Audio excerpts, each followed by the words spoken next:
Okay, here we are. We're back again. And so, as mentioned in the last video, what I'm going to be doing in this one is I'm going to be adding some guide curves that are going to connect from this top profile down to this bottom. And then I'm going to also connect some that go across the model here in the z-axis, okay, from front to back. And those are going to control the form in that direction, all right? Okay, so if I just hover over my planes here, I can see I've got my front plane. I can hold down Control, and I can drag a new plane out to about 3/4 of the way through my model, same as we did in class. I'll just hit Enter, and with that new plane, I can then create a sketch that's going to connect the top and the bottom. So I'm just going to use my spline tool, and I'm going to do a 2-point spline, 1, 2. Same scenario as all the other points I've done. I'm not going to connect it because I want to have control over how they connect to the surfaces here. So I'm going to click the point, and I'm going to start by piercing it. There we go. Click the point, hold down Control, click the edge, go pierce. There we go. Once it's pierced, I'm going to set up the curvature continuity between the sketch and the surface here by clicking the body of the sketch, holding down Control, click the edge, then click the surface itself. Curvature continuity option pops up, and approve that and go from there. Let's do the same thing down here. Click the sketch, click the edge, click the surface.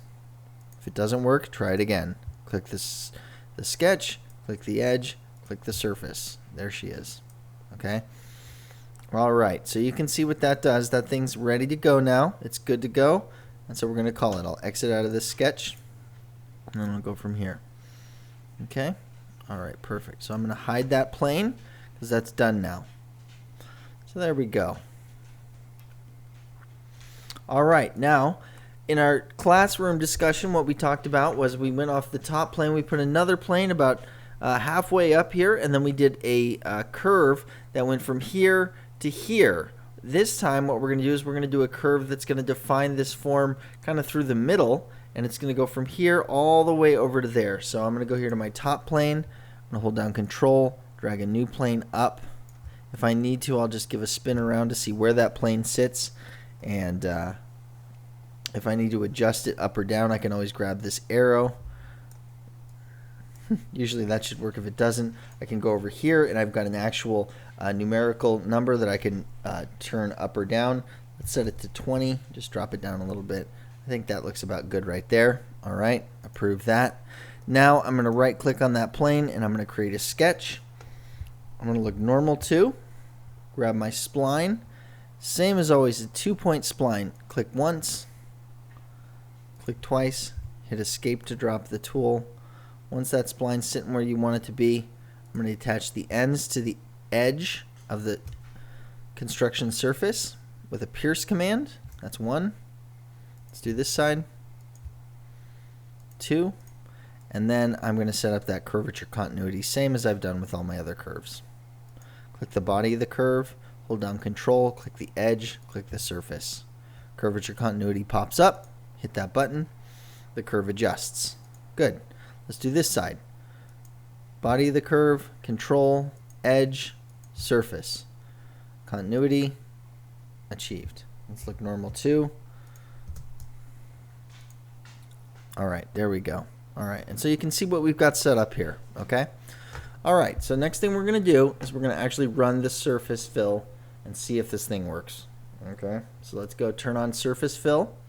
Now it's already grabbed one of the sketch. That means that sketch was active before. If that happens to you, it's okay. All you got to do is go over here to your surface fill, right click in the entry selection, and go clear selections. That'll give you the option to choose these edges in the order that you need to. Okay, so for us, we're going to go patch boundary. We're going to go 1, 2, 3. And you see what happens, right? The fill surface works. It definitely fills that surface, but it's wonky, right? It's got this huge bulge in it, and it's not exactly what we're looking for, okay?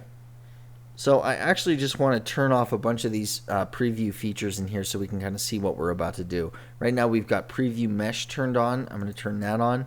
And also preview is turned on. I'm going to turn that off as well. That way we can kind of see what we're going to do. So we know that this surface fill is bulging way out and it's looking very odd to us. But we also know that we've spent time setting up these profile curves, and we can use those as what they call constraint curves for the surface fill operation.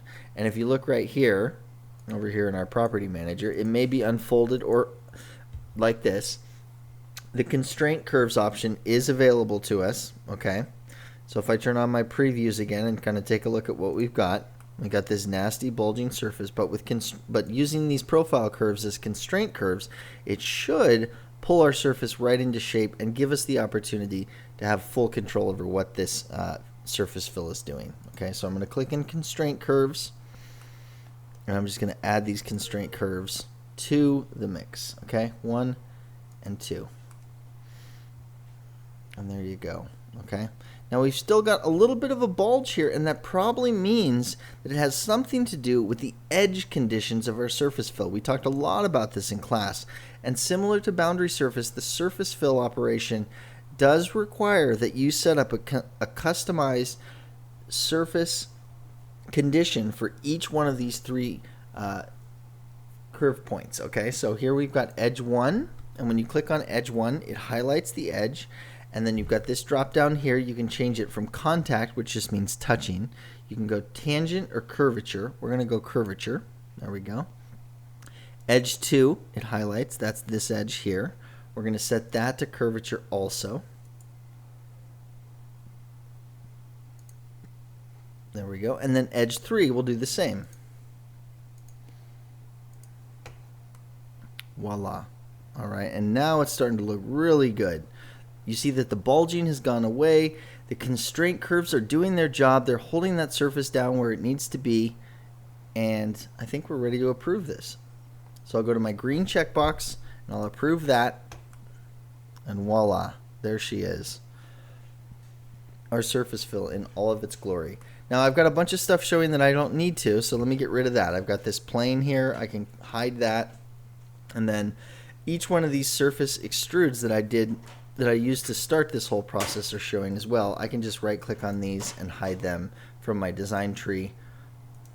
I can also click on them in the design area too and hide them from there. Okay. All right. Very good. Take a look at my surface fill here. Just edit that. Double check that all my curvature is set up correctly. Optimize surface, we've talked about a little bit. It can be difficult and cause you trouble down the road, so I like to just turn it off when I can.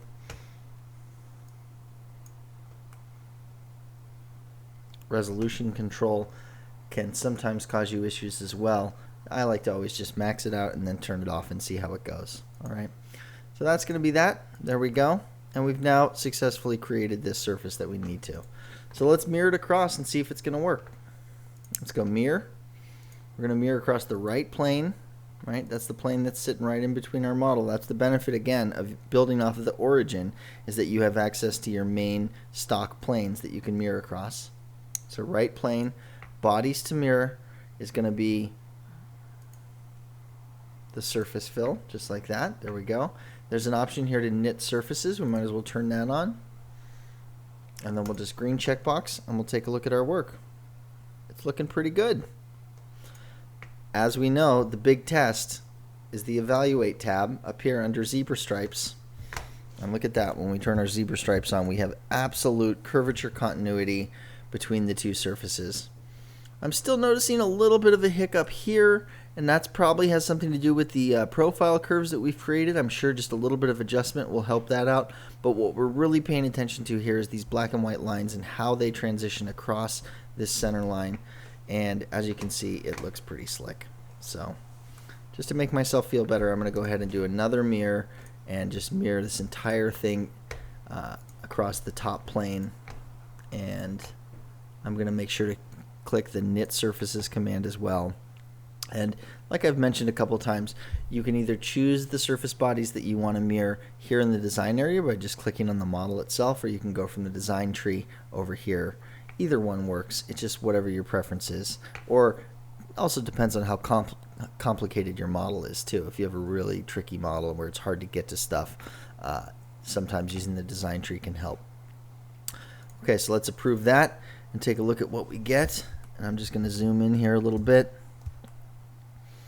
And it's looking really good. As you can see, as we roll around this model, right here's a good example of it.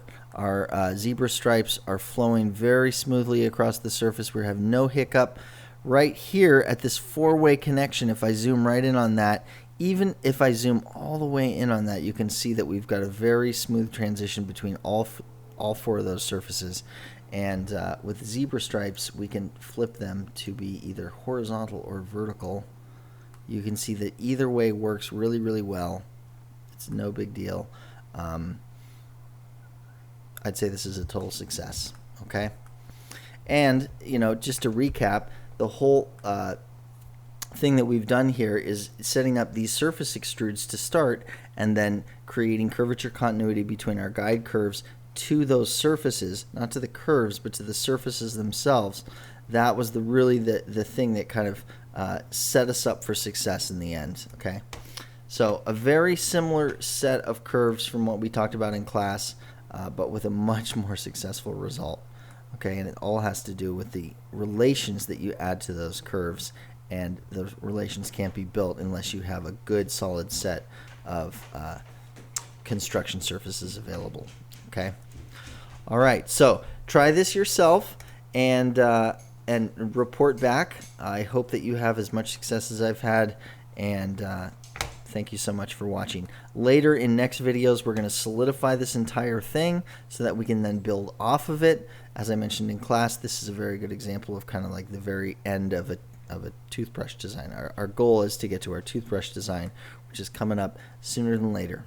Okay, so stay tuned, and thanks again. All right.